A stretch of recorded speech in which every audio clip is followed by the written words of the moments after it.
Hello, welcome to Two Doulas and a Midwife. We're here talking about the third trimester. How exciting is that? This is when we're getting to the juicy bits, getting right down to the goal, the finish line. Very, very exciting. I'm joined with, of course, our lovely Sharon Marseille and Danielle Kavanagh. And I'm Lisa doula in Johannesburg, and we look forward to this discussion on the third trimester. Danielle, do you want to introduce yourself? And then we'll go on to Sharon.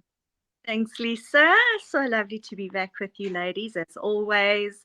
I'm also a doula working in the Johannesburg area, and very excited to chat about our third trimester. We've got lots of mummies giving birth on Valentine's Day, where Lisa was very busy this week, so that was very exciting. And yeah, so Sharon, always exciting to hear about your pearls of wisdom. Good morning, everybody. Lovely to be with you again at last, you two. I'm an independent midwife working in northern suburbs of Johannesburg, and focusing on natural birth, the natural way, though. The more I look at it, I realize that natural isn't natural for a lot of people and their understanding.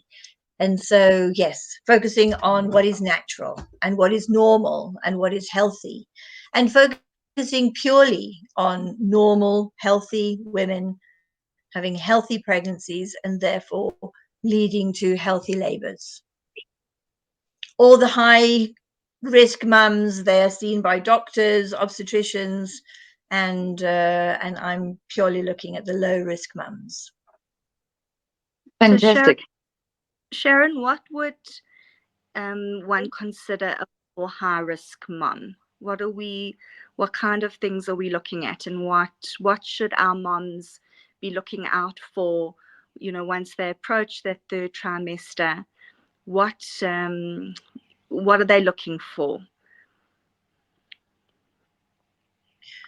Well, lovely question. As they approach the third trimester, unfortunately, is the most challenging part of their pregnancy, because at 28 weeks, that's when you have a hemodilution and you have a natural physiological anemic phase. That means that you're likely, as you arrive at 28 weeks, you're likely to feel tired and breathless. And if you're going to use the stairs, then you do tend to huff and puff on the landing.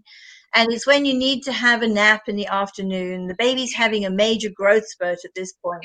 And the purpose of that is so that the head grows, and therefore they will act like a pendulum, and the head will be in the lowest part of the low pole of the uterus, and therefore the baby will be head down.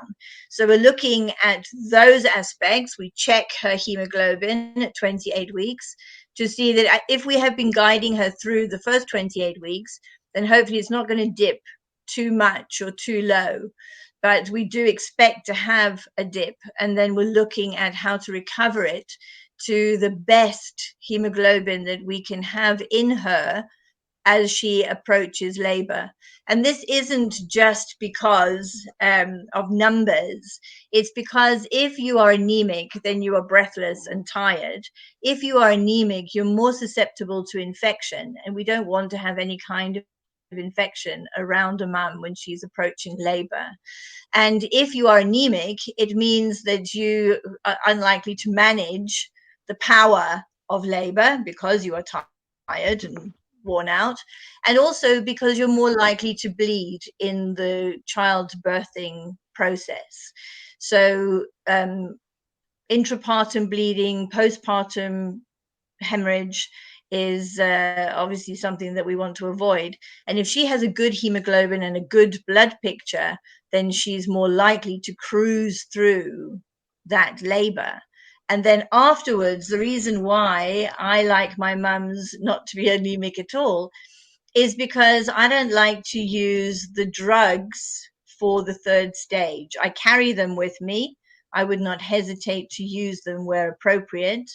But if she's in excellent health, then she should be able to just push out her placenta naturally and normally as she did push out her baby. Clearly, if there are any complications, and we manage complications, but without complications, it means that she will push the baby out of her body. She is past the baby directly for skin to skin contact and smelling that baby and inhaling that baby and breathing that baby in and kissing her baby and welcoming her baby. And then she sits on my very luxurious bucket in order to birth her placenta. And so that's entirely different to what we expect in a hospital, where that is a different kind of control. So her hemoglobin is very important. Her overall health and her well-being is very important for the labor. And then afterwards, of course, the milk that she is producing for her baby is coming from her bloodstream. The ingredients is coming from her bloodstream, meaning that if her blood is scanty or if she is showing signs of anemia, she, first of all, is going to be tired after giving birth. She's going to be breathless. She's going to be worn out. Hopefully, she didn't have a bleed in her labor and her third stage. And then she's going to have a hungry baby because her milk is not what it could have been if she was in fine health. So always then the midwife is looking at bringing to the mother to her optimal health so that she can optimally birth a baby in a healthy state and have a healthy baby and have a healthy postnatal period where she has a baby who's full up and who sleeps well, and they, as new parents, can manage that in a much healthier way. They're not up all hours of every moment of the day with a baby who's not coping well. So that's the hemoglobin. So it's a whole domino effect. We need to start in the beginning of pregnancy to make sure that we have the optimal outcome. Yes, So now, yes. And so all the while we're looking at her diet and we're looking at her general health and how she runs her body and her philosophy of being pregnant and where she's getting her nutrients from, not only from her food, but from her supplements too, and really bringing her to her optimal health. So yeah, because pregnancy is a disease and therefore should not be managed as a disease. And that's why it's different if a midwife is looking at a healthy mum. She sees a healthy individual who's going to have a healthy approach to labor and is not going to bleed all over the place while she's giving birth. so you suggest a diet in this last trimester, and especially in the last month. Can you just delve into that a bit? The raw diet. So Yes. my mum's raw diet from 36 weeks, and we haven't got 36. nearly 36 weeks. In the last month of their pregnancy, they do a raw diet. And that means if you have to cook it, you can't eat it. When you are cooking your food over 41, 42 degrees, then you're killing 100% of the enzymes in the food. And we know that you need enzymes to make every single system in your body work. So if you are in your pregnancy, my mum's clear out all the junk. So they're focusing on what is a healthy diet, first of all. So they're not detoxing at the end of a pregnancy, and it is vital for the placenta to be working well.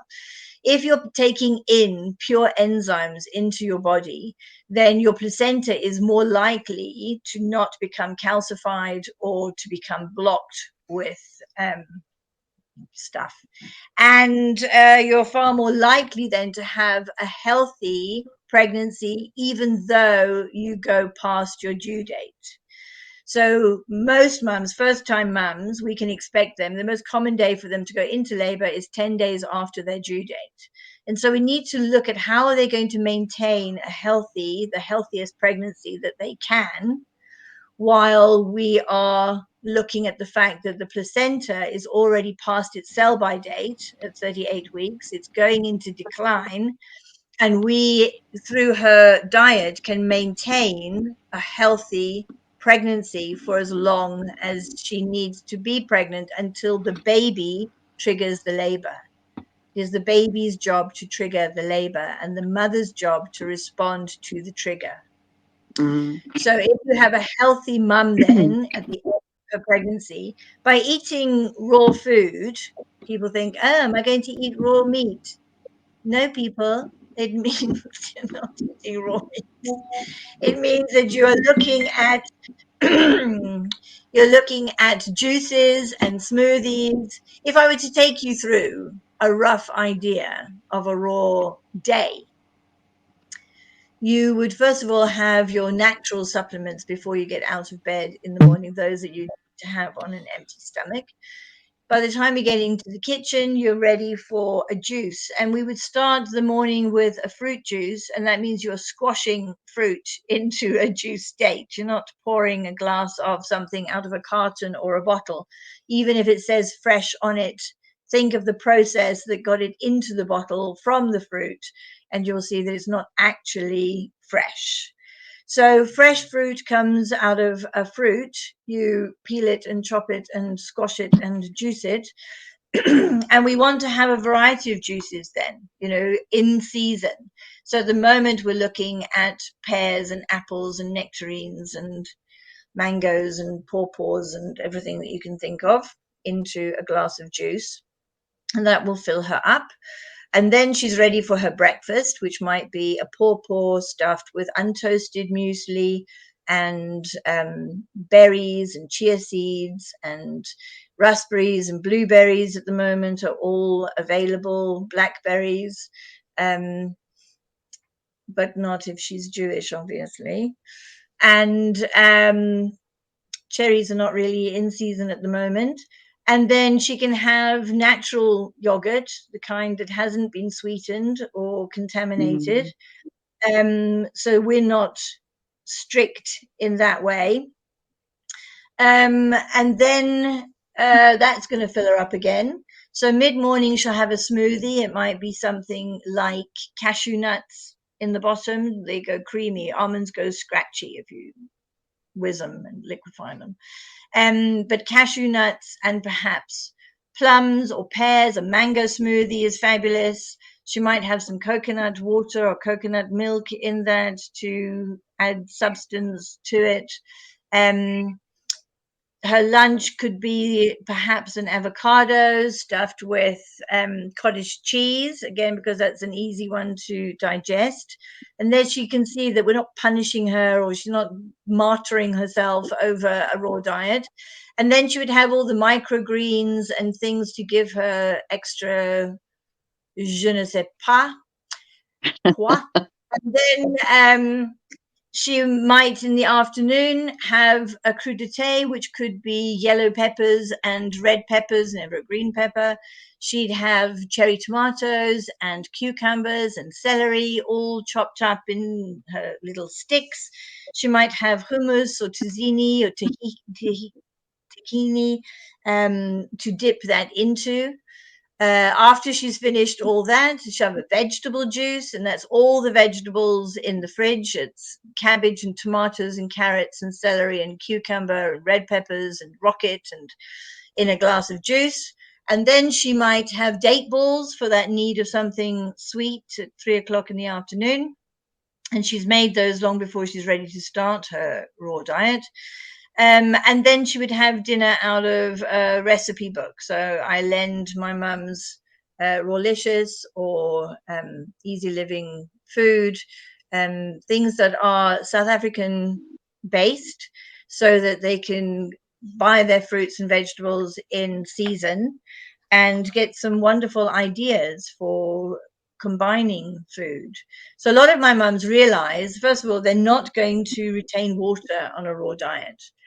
And the modern woman today very often finds that her thighs start to slide down her legs and end up in her ankles at the end of a pregnancy. And as we've discussed before, if your thighs, if your feet are swollen and your ankles are swollen and your hands are swollen, it's not because you're diseases. We're not looking at water retention because of preeclampsia or something like that. We're just looking at water retention because of the food that we eat.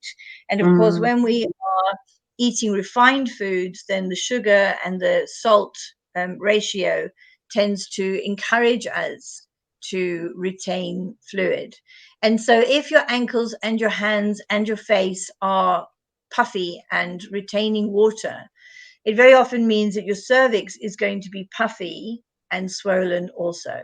And so we can't expect the cervix to open in an elastic way as it is designed to work if it is edematous and puffy.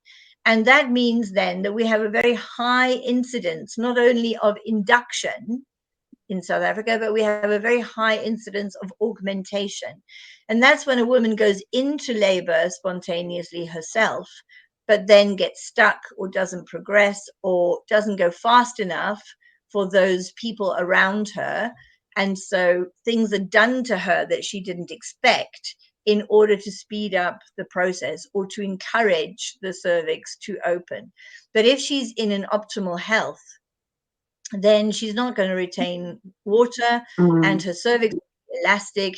She's more likely to go into labor with a healthy placenta, and she will cruise through her labor and birth her baby. And then also her perineum is unlikely to be edematous and swollen, and it's more likely to accommodate the baby's head as she's pushing that baby out. And then we have happy ever after, intact perineums, healthy mums, good breast milk, and a perfect, wonderful world. I love that. Absolutely. Can you just repeat the names of those books if anybody's looking into it? Rawlicious has a website also so that you can shop online for their stuff. And I think it's Easy Living. It's the most peculiar title of a book, but it is a fantastic book. I was going to get it off the shelf in a minute and show you. Other benefits of the raw diet, and a lot of my mums then continue, not after the baby's born, because then we're doing a breastfeeding diet, but for a month every year, they come back to doing a raw diet because it's a cleanse, because you have more energy when you're eating pure enzymes, and you sleep much better and you're not retaining water. And so they just love it. Children naturally love the variety and color of fruits and vegetables instead of just the convenience of cottage pie. No, for sure. My son's like that. He loves just a platter of veg. It's good. I suppose. Yeah. I often think to myself, if I hadn't actually birthed my children, I would wonder who they belong to, because they absolutely love celery and these things, and yeah. Celery with peanut butter. Easy Living Food. Fabulous book. Beautiful. Fantastic. And South African.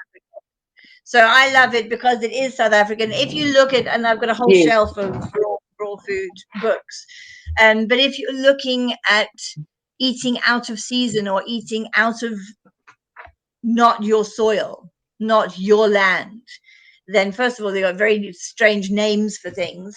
And secondly, you need to eat local in order to get the right nutrients for the body in season. Excellent. So you can see then that with that rough outline of what to eat in a raw diet, that I haven't mentioned trail mix or nuts and snacks and things that clearly, you're just eating all the time. The thing about raw food eating, though, is that you have to eat continuously because you digest so fast. You're not sitting down to 3 meals. You're eating every 2 hours. And of course, when you are preparing raw food, it sounds ridiculous, but the labor that goes into a raw meal is intense. And so you are either planning the next meal, seeking out ideas for the next meal, or you're eating. And Because when you're talking about the diet, sorry, Danielle, when you're talking about a typical day, I thought you're never going to leave the kitchen. It's just a continuous That's thing. a But you're very right. good When you're digesting. in the kitchen, but of course you wouldn't be going to work. You have to consider, when am I going to stop work? Because if you are trying to do a raw diet at work, it is totally impossible. But then we also have to look Okay. at, well, when is a good time to stop work? And the best time to be stopping work is around about 36 weeks. It's a good idea for mums to look at annual leave or other leave, that sick leave that might be due to them, and see that if it's not possible for them to stop completely, perhaps it's possible for them to have a Wednesday off until they are able to stop. But in an ideal world, 36 weeks is as far as you should go with a pregnancy, because we have a very high incidence in the modern world of postnatal depression, that 1 in 4 women today has some level of postnatal depression. And interestingly, 1 in 3 men, because men don't prepare for childbirth and parenting and those early days and early weeks like a woman does. And so they're in shock day after day. But if we are just looking at the mums, she's got less incidence of having postnatal depression if she's had a period of time where she doesn't get up in the morning, put on her work uniform, put on her work face, sit in traffic, get to work, deal with work. And even if she's working from home, although working from home is more civilized, she's having to push herself. She's having to be the work version of herself. And then before she knows it, she, of course, is the mother version of herself. And she's had no time in between to sit with herself under a tree with her journal, of course, and ask herself who she is becoming. Who does she want to become? How is she going to evolve into the mother that she wants to be?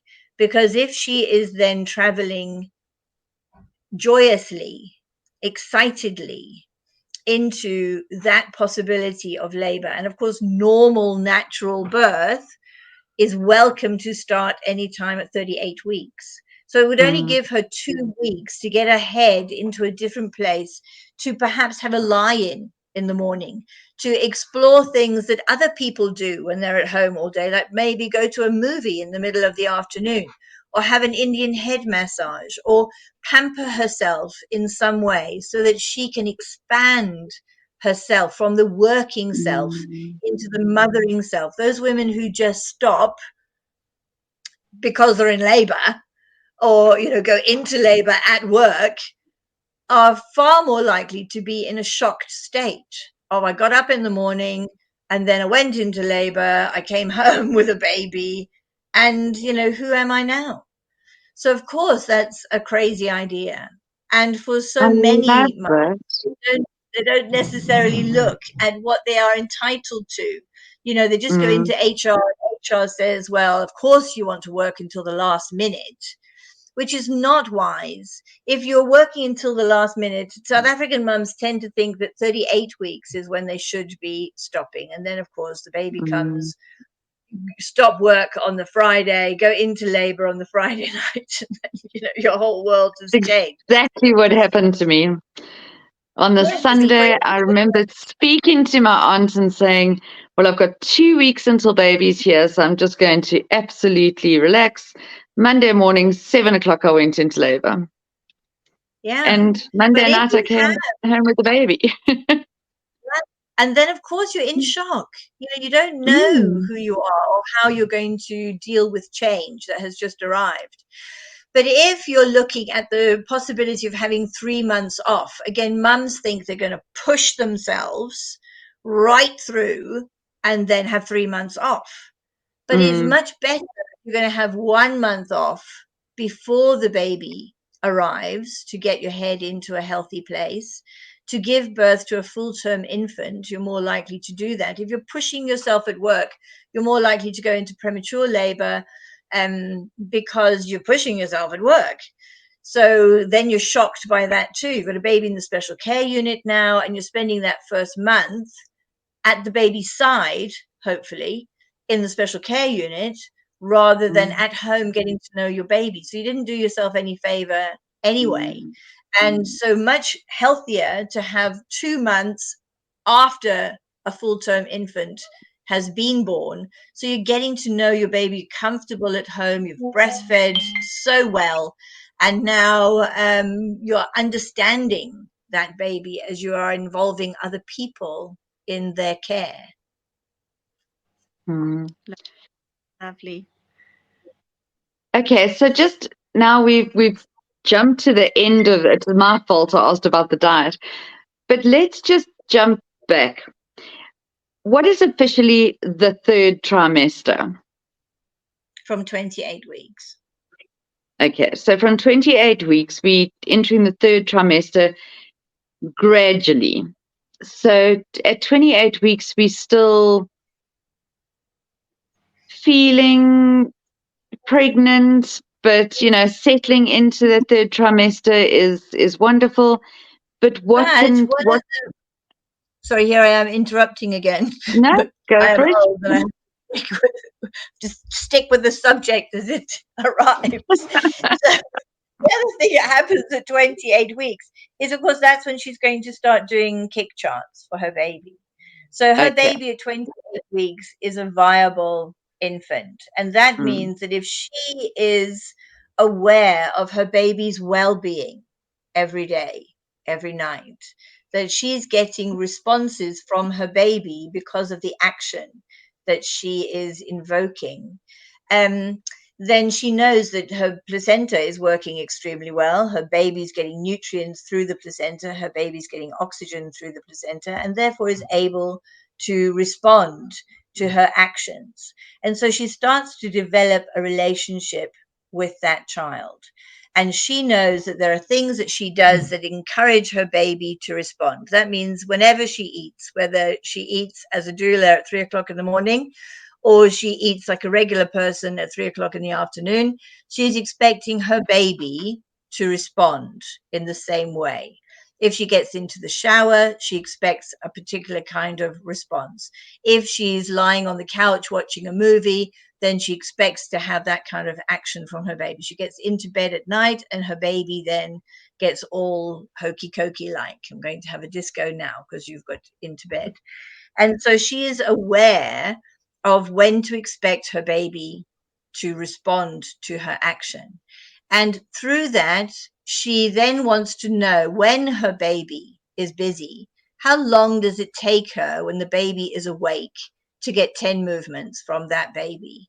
And she knows from a healthy individual that the baby's going to go ching, ching, ching, ching, ching, pum, pum, pum, pum, pum, pum, pum, and it takes her no time at all to get 10 movements. So, of course, there's no point in checking up on a healthy baby.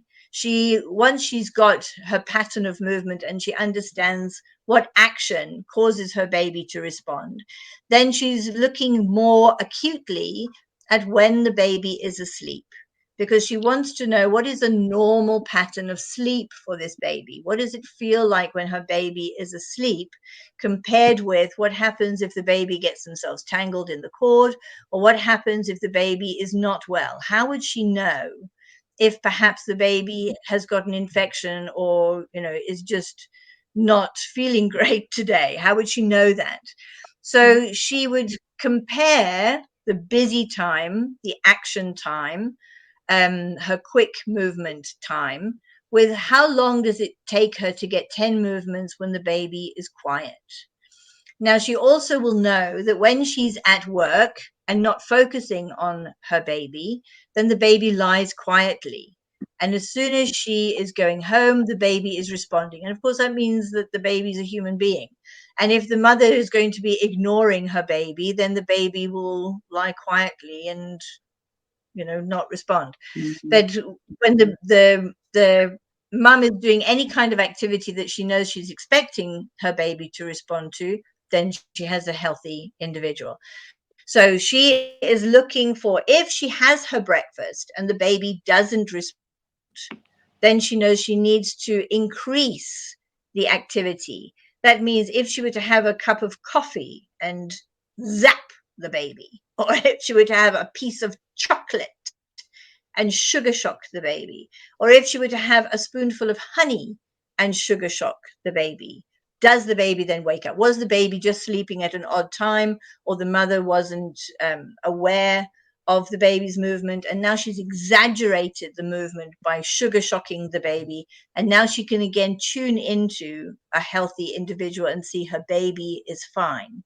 Because at this point, if she were to determine that her baby is not responding in the way that she is used to, she would take herself into a labor ward, the labor ward that she's booked in to have her baby, and get them to check that the baby is well.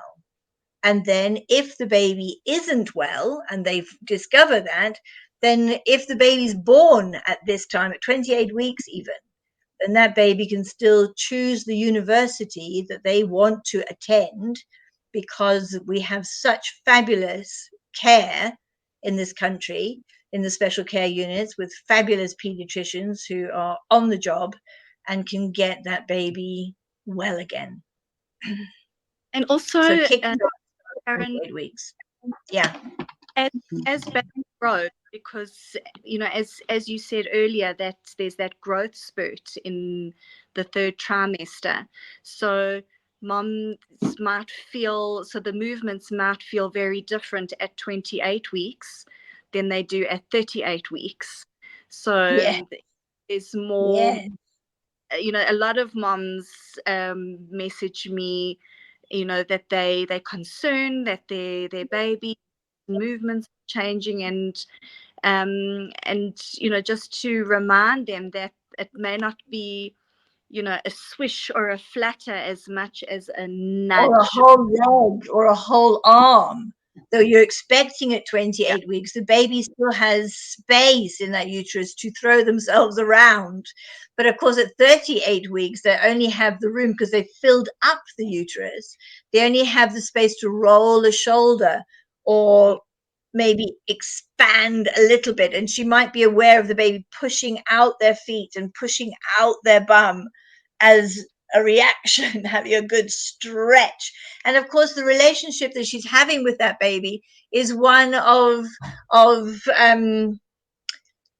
go baby, enthusiasm and encouraging that baby to, yes, develop your muscles, kick, be present, rather than, when he does that, it hurts, or, he's got his bum right under my ribs. I mean, where's he supposed to put his bum?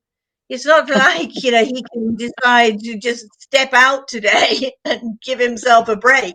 It's no picnic for the baby either. He's all squashed up.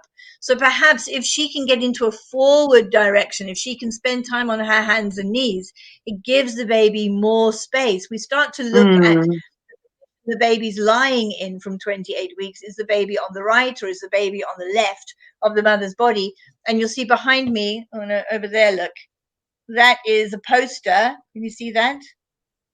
Of an optimal fetal position. And that is when the baby's back is on the mother's left-hand side. Now, girls do that naturally, because girls, if they get stuck or lost, will ask directions.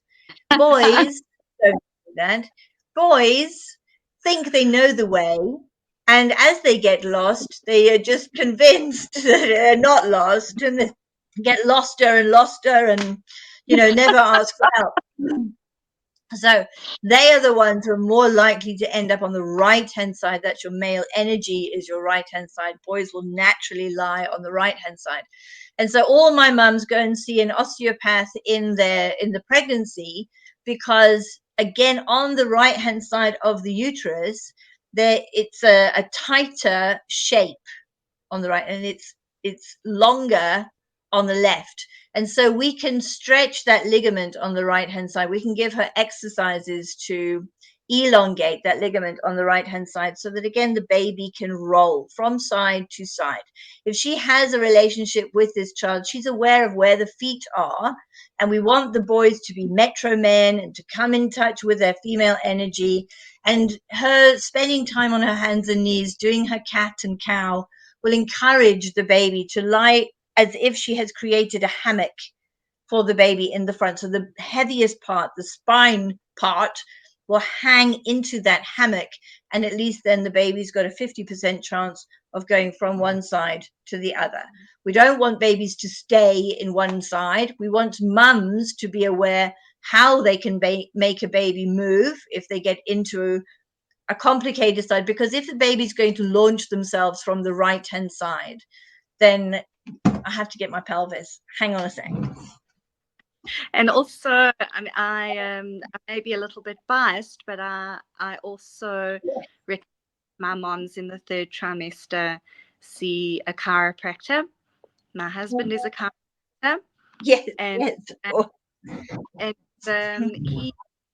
he can adjust the pelvis. A lot of moms complain about that lightning shock of pain in the pelvis as baby's head is starting to descend, and that feeling of having to walk like a penguin because babies so far in the pelvis, and that's I always say, unfortunately that is where baby is supposed to go, but there are, Aaron said, there are exercises. Yoga is amazing for this kind of thing.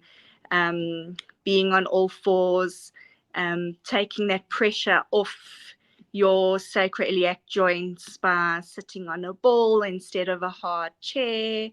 And so there are definitely things that you can do to alleviate that lightning pain, as it is often called. They also need to celebrate that, though. On one hand, it feels like somebody's sticking a pole up your personal regions. And of course, you're mid stride and pick and pay when it happens, and you have to stop and take a breath. But that's a good thing. It means the baby's lining up very nicely.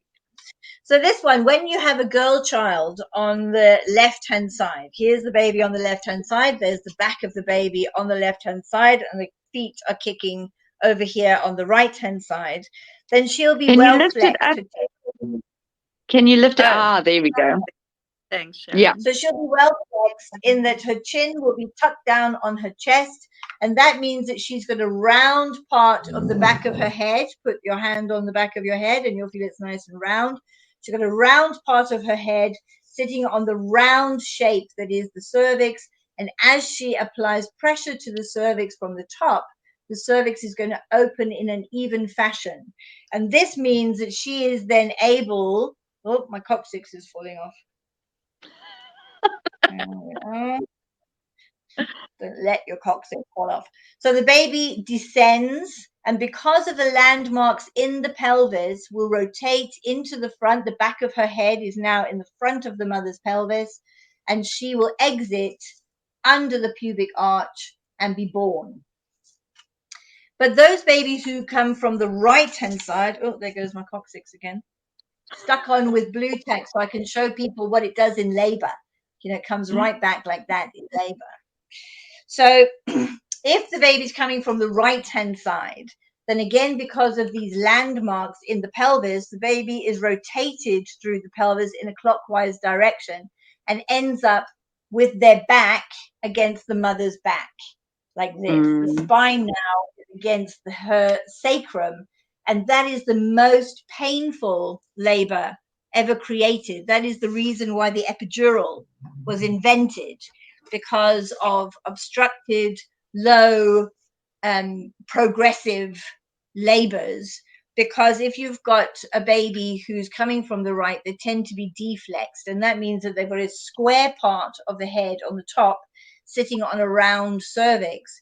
And those are the pregnancies that are more likely to have waters break before labor has even started, because it means that very often, even with a strong Braxton Hicks, the pressure exerted on a square shape of a head on a round cervix can make the waters break accidentally. Waters are not meant to break at all.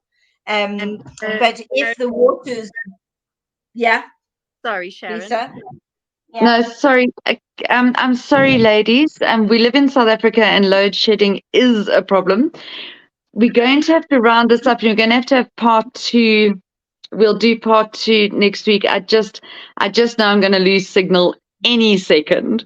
So Okay. thank you. And we're going to pick this up exactly where we ended off. So Sharon, remember that where you were. And Danielle, and thank you so much, ladies. And we will pick this up on our next podcast and carry on, because I think it has been fascinating. And here I go. Okay. Thanks, ladies. Bye. Bye. Bye.